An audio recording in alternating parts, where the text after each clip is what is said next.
Noakhali express তারা যে এবার বিপিএল এ সুপার ফোরে যেতে পারবে না সেটা আগেই নিশ্চিত হয়ে গেছে। আজকের শেষ ম্যাচটা ছিল নিয়ম রক্ষার ম্যাচ। নিয়ম রক্ষার ম্যাচে রংপুর রাইডার্সের সাথে মোহাম্মদ নাবির ছেলে হাসান ইসাকিল যেটা দেখালো, দুর্দান্ত একটা ইনিংস দেখালো, সেই সাথে তিনি সেঞ্চুরিও করে নিয়েছেন এবং তার এই সেঞ্চুরিতেও 107 রানে ছক্কাই ছিল 11টা। একটা ইনিংসে তিনি 11টা ছক্কা মেরেছেন। নোয়াখালী এক্সপ্রেসের ম্যানেজমেন্ট বোধ হয় আফসোসই করবেন যে এই ছেলেটাকে কেন তারা শুরু থেকে খেলালেন না। যদি শুরু থেকে হাসান ইসাকিল নোয়াখালী এক্সপ্রেসের দলে থাকতেন তাহলে হয়তো তাদের এই যে টানা 6 ম্যাচ হেরে লজ্জার যেই রেকর্ডটা তারা করেছে সেই রেকর্ডটা করতে হতো না। হাসান ইসাকিল যেই ম্যাচে সুযোগ পেয়েছিল, অর্থাৎ বিপিএল এ তার অভিষেক ম্যাচই তিনি যেটা দেখিয়েছেন সেটা বিপিএল ইতিহাসে কেউ এর আগে দেখেনি। বাবা ছেলের একসাথে জুটিয়ে দেখিয়েছেন এবং অভিষেক ম্যাচই একেবারে 93 রানের একটা ইনিংস খেলে ফেলেছেন।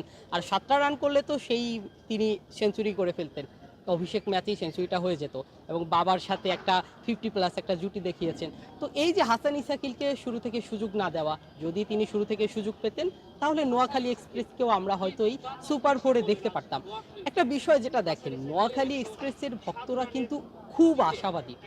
এই যে তারা এত ম্যাচ হেরেছে, সুপার ফোর থেকে বাদ পড়েছে, তারপরও আমরা নোয়াখালী এক্সপ্রেসের দর্শকদের সাথে কথা বলে আমরা যেটা বুঝছি যে তারা আশাবাদী। হ্যাঁ, তারা ভাবছে যে হ্যাঁ, প্রথমবার হয় নাই, পরের বার হবে।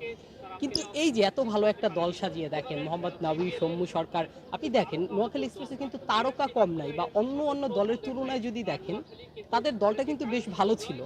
যদি তারা শুরু থেকে ভালো করতে হয়তো আমরা তাহলে আরো বড় বড় প্লেয়ারদেরকে এই নোয়াখালী দলে দেখতে পারতাম। একটু হতাশারই বলা যায় যে প্রথমবার এসে তারা এইভাবে লজ্জাজনক একটা রেকর্ড, যে টানা 6 ম্যাচ হারলো, যদিও সপ্তম ম্যাচে গিয়ে তারা জয়টা পেয়েছিল, তারপর আবার হেরেছে।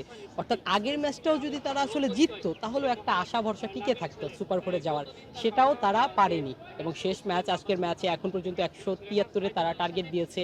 এখন রংপুর রাইডার্সের ব্যাটিং আমরা জানি এখানেই একেবারে শেষ পর্যন্ত ব্যাটিং বলা যায়, কারণ তারা চ্যাম্পিয়ন হওয়ার মতো একটা দল সাজিয়েছে। এখন দেখার বিষয় যে নোয়াখালী এক্সপ্রেসের বলাররা রংপুর রাইডার্সের ব্যাটারদেরকে 173-এর আগে আটকাতে পারে কিনা। তবে আবারও একটু বলবো, এই মোহাম্মদ নবীর ছেলে হাসান ইসাকিলের প্রশংসা করতেই হবে। তিনি যেভাবে খেলেছেন, 3টা ম্যাচ সুযোগ পেয়েছে, মাঝের একটা ম্যাচ ভালো খেলতে পারেনি এবং এর আগের যেই ম্যাচটা সেটা তো আমরা সবাই দেখেছি, বিশ্ব রেকর্ড যাকে বলে।